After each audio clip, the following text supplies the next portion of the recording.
Eightercua is one of the jewels of the Ring of Kerry. However, perhaps because it is not signposted, or is on private land, or not mentioned in the majority of guidebooks, it is rarely visited. Perhaps this is just as well, as it helps preserve this magnificent stone row. Ancient stones, whether they are standing stones, circles, rows, or the misfortunates given the name of anomalous stone groups, always attract attention. Their size, their mystery, their grandeur, or just the fact that they've been standing in the landscape for hundreds or even thousands of years attracts people to them. It also attracts scholars, and as a result there are many controversies, as academics and specialists have sought to explain what these stones are for, who built them, and why. Like many other areas of history, the more we find out about these ancient stones, the more questions arise. Indeed, acknowledging our ignorance is important here, rather than claiming a certainty that cannot exist.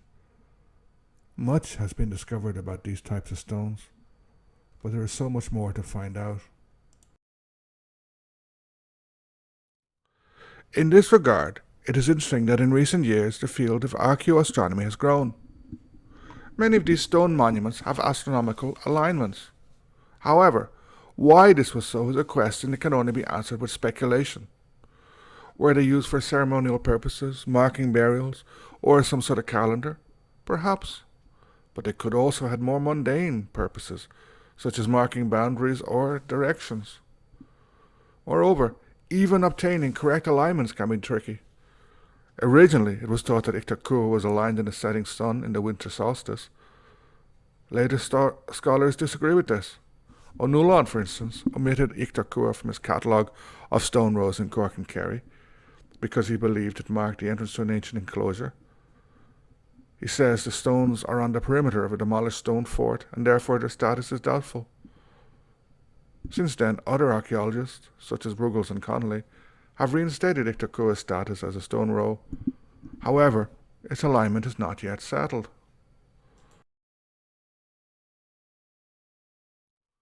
In Ireland, stone rows are concentrated in two large groups, one in Tyrone, Derry, and the other in Cork and Kerry. Both groups of stone rows differ quite a lot from each other. In the former group, stones occur in large numbers close together and are rarely more than 1 metre high. They can also be set tangentially to stone circles and can extend for 30 metres or more in length.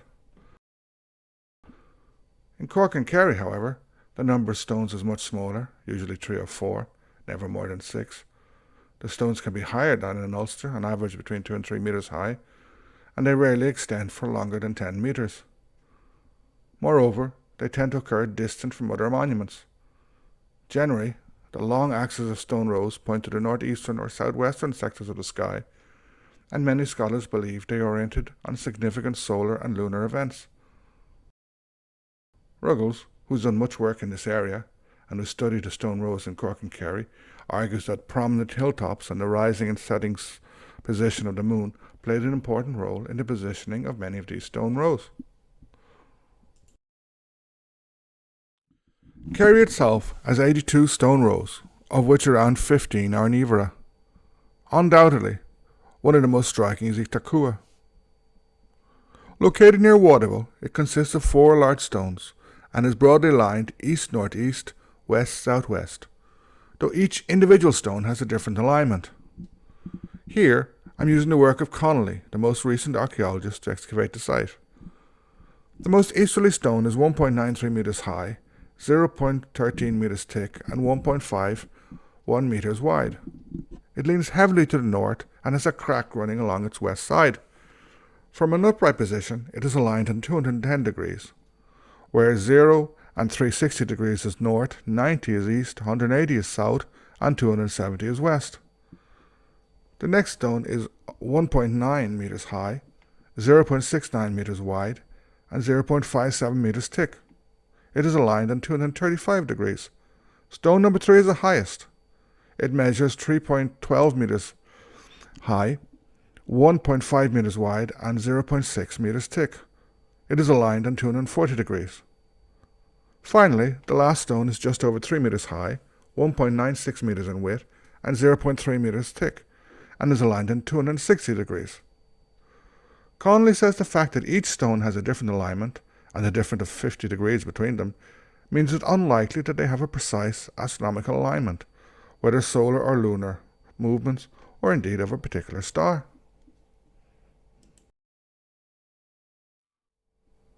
There are two other large stones in the group, each a metre or so high.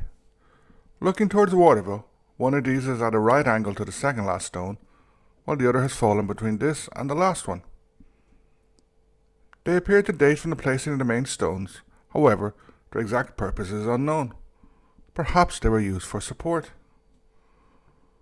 In addition to the non-alignment of the stones, Eightercua has other differences from other stone rows. First, in the Eightercua stones, there is no gradation in terms of height. In other words, they do not go from the smallest to the largest, or vice versa. Also, the end stones are different in appearance and thinner than the middle ones. Third, around the base of the stones there is what Connolly calls walling, a stone and earth wall. This seems to have been built at the same time the stones were put in place, and probably plays an important role in keeping them upright, or indeed strengthening them.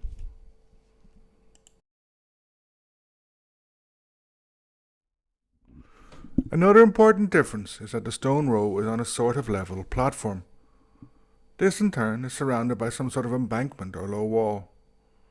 As the surrounding land has been cleared and farmed for centuries, it's hard to tell the original size of this embankment.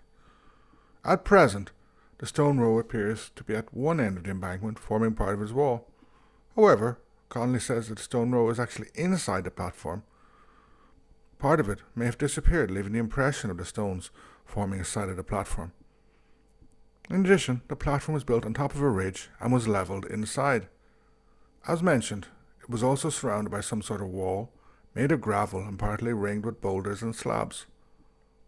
This was surveyed at the beginning of the 20th century and was said to be around a metre high and a metre wide. Now it's considerably smaller. The enclosure measures 15.5 metres by 13.8 metres. There is also an entrance on the east, where there is a 1 metre gap, flanked by some slabs, and with the presence of other slabs nearby which may have formed some sort of entrance feature. Finally, there is also a ditch around the enclosure. This may originally have been dug to provide soil for the platform, as it does not seem to have been defensive. Although it is now filled in, it appears to have still been open in the 6th century AD. Possibly it was filled in sometime after this.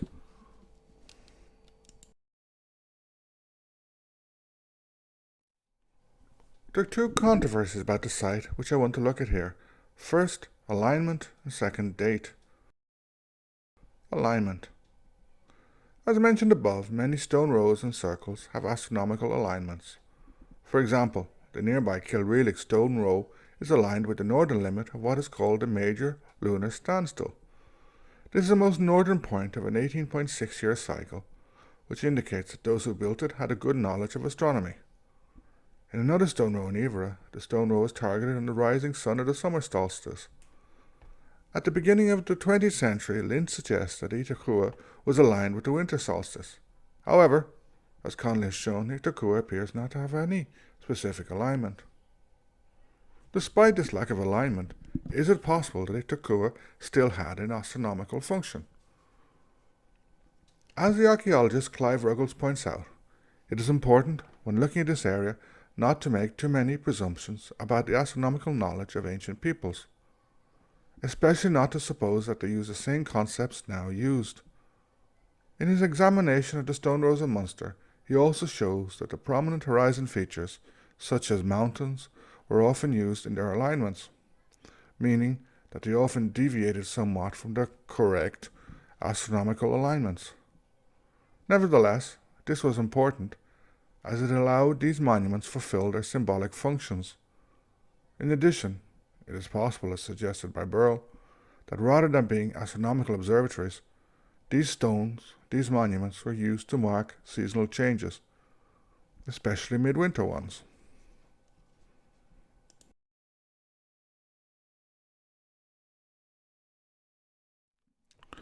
Date. In his analysis of Eightercua, Connolly looks at the dating of the monument. The general range of dates for stone rows in Munster is from around between 1700 and 1200 BC to between 1000 and 800 BC. In other words, the late and middle Bronze Ages. However, in the excavation of Eightercua, Connolly found 29 pieces of flint, perhaps evidence that the site was being used in the Middle or Late Neolithic ages, or even perhaps in the early Bronze Age. This could mean that the monument has a much earlier date than presumed. However, against this, most of the artifacts found in Iveragh and around Eightercua point to activity in the area in the Bronze Age. On the other hand, the carbon material found in the excavation dates from the 7th century AD. This may point to the reuse of the area in the 7th century. However, as Connolly points out, this material was found at the lowest levels of the interior enclosure. It may be that the ditch was open then, or that the enclosure was being worked on at the time. As Connolly points out, the radiocarbon dated material is at odds with the flint material and the suggested dating of the stone row. In short, dating Eightercua is problematic. As Connolly states, there is no evidence for Eightercua being constructed in the Middle or Late Bronze Age, the commonly suggested time frame for stone rows in Cork and Kerry. It could have been built earlier in the Late Neolithic or at the beginnings of the Bronze Age. At the moment, there is no way to establish a firm construction date.